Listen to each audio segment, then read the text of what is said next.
వైశాఖ పురాణం 17వ అధ్యాయం. యమ దుఃఖ నిరూపణము. నారదుడు అంబరీషునితో ఇట్లు పలికెను. శృతకీర్తి మహారాజునకు శృతదేవుడు తరువాతి కథని ఇట్లు వివరించెను. వాయువు చేసిన ఉపచారముల వలన ఊరడింపు వలన కొంత తేరుకున్న యముడు బ్రహ్మనుద్దేశించి ఇట్లు పలికెను. స్వామి, సర్వలోక పితామహ బ్రహ్మ, నా మాట వినుము. నేను నా కర్తవ్యమును నిర్వహింపకుండా నివారింపబడితిని. నేను చేయవలసిన పనిని చేయలేకపోవుటను మరణము కంటే ఎక్కువ బాధాకరమని తలుచుచున్నాను. సర్వ సృష్టి విధాయక వినుము. ఆజ్ఞను పొందిన అధికారి తనకు రావలసిన జీతమును తీసుకొంచు చేయవలసిన కర్తవ్యమును చేయనిచో అతడు కొయ్య పురుగు మొదలు జన్మములను పొందును. అతి తెలివితో లోభమును పొంది యజమాని ధనముతో పోషింపబడుచు కర్తవ్యమును చేయనిచో అతడు భయంకర నరకలోకములలో 300 కల్పములు చిరకాలము ఉండి మృగాది జన్మలనెత్తును. అధికారి నిరాశపడి తన కర్తవ్యమును నెరవేర్చనిచో ఘోర నరకములలో చాలా కాలం ఉండి కాకీయమున్న జన్మలను ఎత్తును. తన కార్యమును సాధించుటకు యజమాని చెప్పిన పనిని నాశనము చేయువాడు ఇంటి యందు ఎలుక జన్మను ఎత్తి 300 కల్పముల కాలము బాధపడును. సమర్థుడైనను తన కర్తవ్యమును చేయక ఇంటి యందు ఊరక ఉండువాడు పిల్లిగా జన్మించును. ప్రభు, మీ ఆజ్ఞను పాటించుచు నేను జీవుల పాపమును పుణ్యములను నిర్ణయించి విభజించి వారికి తగినట్లుగా పాప పుణ్యములను బట్టి పాలించుచున్నాను. ధర్మశాస్త్ర నిపుణులకు మునులతో విచారించి ధర్మ మార్గానుసారముగా ప్రజలను పరిపాలించు.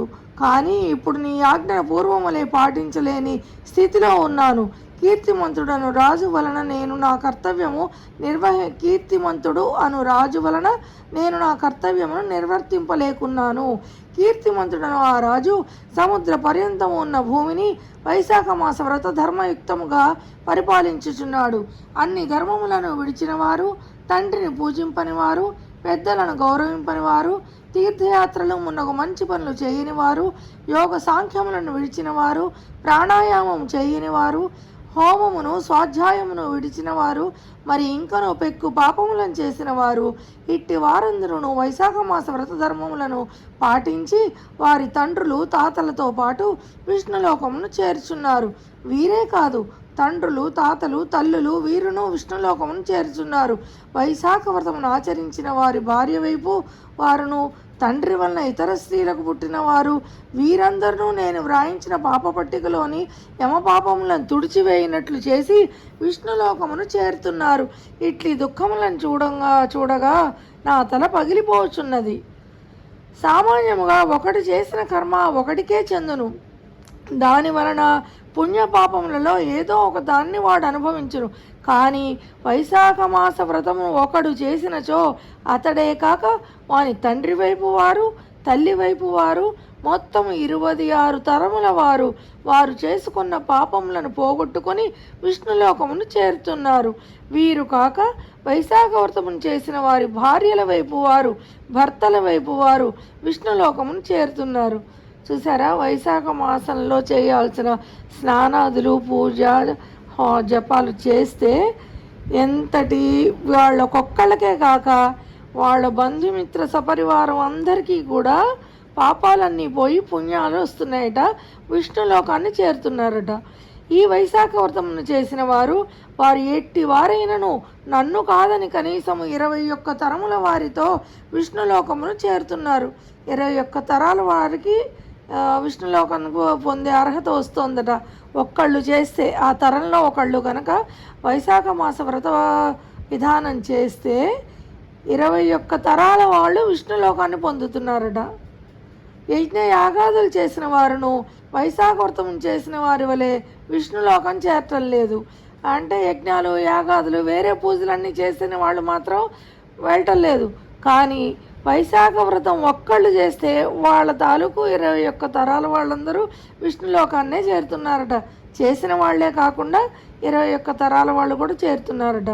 తీర్థయాత్రలు, దానములు, తపములు, వ్రతములు ఎన్ని చేసిన వారైనను వైశాఖ వ్రతము చేసిన వారి వలె విష్ణులోకమును చేరుటలేదు. ప్రయాగ పుణ్యక్షేత్రమున పడువారు, యుద్ధమున మరణించిన వారు, భృగుపాతము చేసిన వారు, కాశీక్షేత్రమును మరణించిన వారు వీరెవరునూ వైశాఖ వ్రతము చేసిన వారు పొందినంతటి పుణ్యమును పొందుటలేదు. అనగా ప్రయాగ క్షేత్రమున నదీ ప్రవాహమున దుమికి మరణించిన కోరిన కోరికలు తీరును అని అందురు. అట్టి వారికి వచ్చిన పుణ్యము కంటే వైశాఖ వ్రతమును చేసిన వారికి అనాయాసముగా అంతకంటే ఎక్కువ పుణ్యం వచ్చుచున్నదని యముని అభిప్రాయము. వైశాఖమున ప్రాతకాల స్నానము చేసి విష్ణు పూజను చేసి వైశాఖ మహాత్మ్యమును విని యథాశక్తి దానములను చేసి జీవులు సులభంగా విష్ణులోకమును చేరుతున్నారు. వైశాఖ వ్రతమును చేసిన పాపాత్ములు విష్ణులోకమును చేరుట యుక్తముగా నాకు అనిపించుటలేదు. కీర్తిమంతుని ఆజ్ఞచే వైశాఖ వ్రతమును పాటించి మంచి కర్మలు చేసిన వారు చేయని వారు శుద్ధులు అపరిశుద్ధులు వారు వీరు అననేలా అందరూ శ్రీహరి లోకమును చేరుతున్నారు.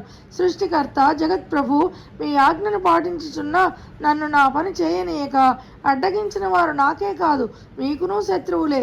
కావున నీవు కీర్తిమంతుని శిక్షించుట ఉత్తము. ఊరకున్నచో అందరూ వైశాఖ వ్రతమును ఆచరించి వారెట్టి వారైనను విష్ణులోకమునకే పోదురు. ఇందువలన నరకము స్వర్గము మున్నగు లోకములు శూన్యములై ఉండును. పలుమార్లు తడబడిన ఈ పాప పట్టిక యమదండం వీరిని నీ పాదముల కడ ఉంచుచున్నాను. వీరిని ఏమి చేయుదురో మీ ఇష్టము. కీర్తిమంతుని వంటి కుమారుని వాని తల్లి ఎందుకు ఎట్లు కన్నదో నాకు తెలియటలేదు. శత్రువును గెలువని నా బోటి వాని జన్మ వ్యర్థము. అట్టి వారిని కనుటయు నా తల్లి చేసిన వ్యర్థమైన కార్యమే. మబ్బులోని మెరుపు శాశ్వతం కానట్లు శత్రు విజయమునందని పుత్రుని కన్న తల్లియు శ్రమయు వ్యర్థమే. శత్రు విజయము సాధించి కీర్తి పొందని వారి జన్మయేలా వాని తల్లి పడిన శ్రమయు వ్యర్థమే. కీర్తిమంతుని వంటి పుత్రుని కన్న తల్లి వాని ఒకతియే వీరమాత. ఇందు సందేహము లేదు. కీర్తిమంతుడు సామాన్యుడా? నా వ్రాతనే మార్చినవాడు కదా. ఇట్లా నా వ్రాతనెవరునూ ఇంతవరకు మార్చలేదు. అది పూర్వం అందరిచే వైశాఖ వ్రతం ఆచరింపచేసి స్వయంగా హరిభక్తుడై జనులందరినీ విష్ణులోకమును పంపినవాడు కీర్తిమంతుడే. ఇట్టివారు మరెవ్వరూ లేరు అని యముడు తన బాధను బ్రహ్మకు వివరించెను. వైశాఖ పురాణం 17వ అధ్యాయం సంపూర్ణం.